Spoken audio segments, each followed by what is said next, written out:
everybody, I'm Natalia Bonner. Happy August and welcome back to Let's Stitch a Year of Quilt Blocks.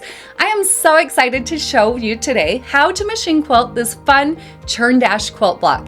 Now, before we hop over to the machine, I do have a brand new class that launched this month where I will show you 12 more ways to machine quilt a Churn quilt block. You can register for that class over on our website, peaceandquilt.com, and gain access to all 12 lessons now.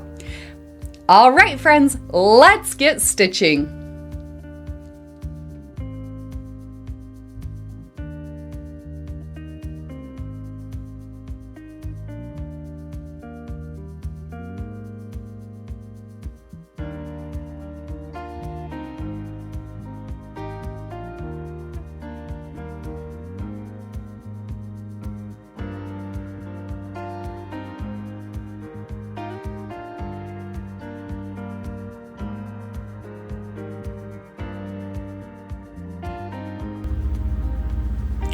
This Churn block is so cute. I love it and can't wait to share my process of quilting this block with you. To quilt this block, you're viewing here as if you're standing back behind my machine, kind of at a 45-degree angle. So if I do refer to anything as from left to right, just know that I'm talking about that's the way you would quilt it. Now, when I quilt this block, you can start out in any corner. I'm choosing to start in one of my top corners, but you can start anywhere you want. You're going to see in this first corner, I am going to stitch evenly spaced lines that are all 1/2 inch apart. So to do that, first I'll stitch in my ditch, and then I'm going to line that first marked line on my 4-in-1 machine quilting ruler right on top of that ditch. From there, I'm going to fill in that space, working back and forth until I filled it in completely with those evenly spaced lines, all quilted 1/2 inch apart. After I have that first section complete, now I'm going to travel to the next section on the block. When I work with blocks, I like to break them down into sections. A lot of times when you look at a block, it can kind of become overwhelming. It's, here's a whole block, how do I quilt it? But if you break it down like a churn into triangles, squares, and rectangles and focus on those, it becomes a little bit more manageable. So the first block I'll quilt's the triangle, the second is going to be a rectangle. I'll treat it the same way with those evenly spaced lines. Then continuing on, I'm going to repeat that process in my third block, which will be another triangle, starting out with those evenly spaced lines. Now moving on, I'm working on another rectangle. Again, I'm stitching those evenly spaced lines. They're all evenly spaced 1/2 inch apart. So anytime you do ruler work, you want to make sure that you do have a ruler foot on your machine. You can see here, it's kind of a thicker foot.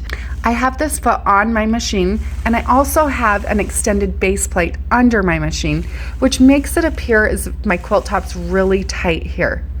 Really, it's working on a panel and having that extended base plate underneath. I don't recommend doing any ruler work unless you do have an extended base plate like I have here. You will want to pick one of those up from your machine dealer or machine manufacturer. Okay, so that's the next triangle. Moving on, working on the next rectangle. So on this block, I did actually stitch in the ditch all the way around the outside of the block before I began any stitching. So I feel like my block, because it's a 12-inch block, is pretty stable, and I don't feel like I need to do any additional basting. I can then kind of work my way in a random pattern, even though it's a planned pattern, like I'm doing here, without adding any additional basting. So I'm going to continue filling in each of these white sections with those evenly spaced straight lines. Now that I have that background complete, let's work on the block. This is going to be kind of a fun version, maybe of a feather. So starting in that inside corner on my green triangle, I'm going to stitch my first kind of feather loop. So from the inside to the outside. Then from there, I'm going to stitch 2 more of those, one on each side, that are actually going to cross over that first one. When I have that complete, now in my blue section, I'm going to stitch ribbon candy. Whenever I machine quilt ribbon candy, I'm always kind of thinking about stitching around a circle, working back and forth, thinking as if I'm stitching around a circle on each side.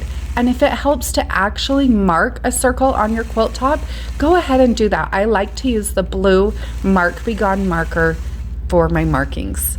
Okay, so I'll repeat this process. Continuing on, in my next grain section, I'll stitch another one of those loop feather kind of things in the center, and then 2 more of those that cross over on the opposite sides. Now you'll notice when I do come back to the center on that 3rd loop, I'm actually stitching right along my ditch. And also on my ribbon candy, when I complete that, I'm stitching along my ditch as well. So this is a little way, kind of a trick or tip to help you do a little bit of stitch in the ditch work without stitching over the same line multiple times. I'm going to repeat that process, working my way all the way around my block in each of the blue sections and green sections. Then we'll move to the center and stitch another design.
Moving on to my center, I'm going to stitch in the ditch all the way down that first line.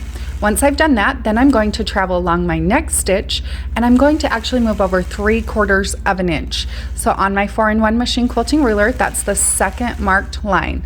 I'll start out by lining it up on the side of my block, stitching a 3/4 inch line, and then working all the way across my block with those evenly spaced lines that are all 3/4 of an inch apart. Now, as you can see here, I started working what appears to be on the bottom of my block and moving across, because that's most comfortable to hold my ruler on that side and push away. That is my left side.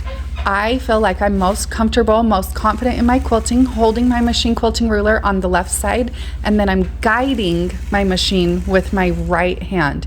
Anytime you do ruler work, I always like to repeat the phrase to myself, gentle pressure. So I'm using gentle pressure to push my machine, glide it right along the edge of that ruler.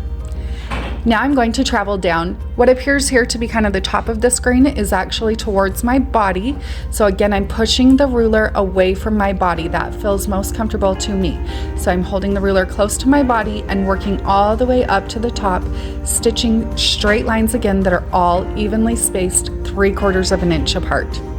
I'll repeat that process until I filled in that block completely. And now I have an adorable Churn Dash quilt block design. I love how this block turned out. Make sure you do check out my brand new class, Let's Stitch a Churn Dash quilt block, over on our website, peaceandquilt.com. Have a great day, everybody.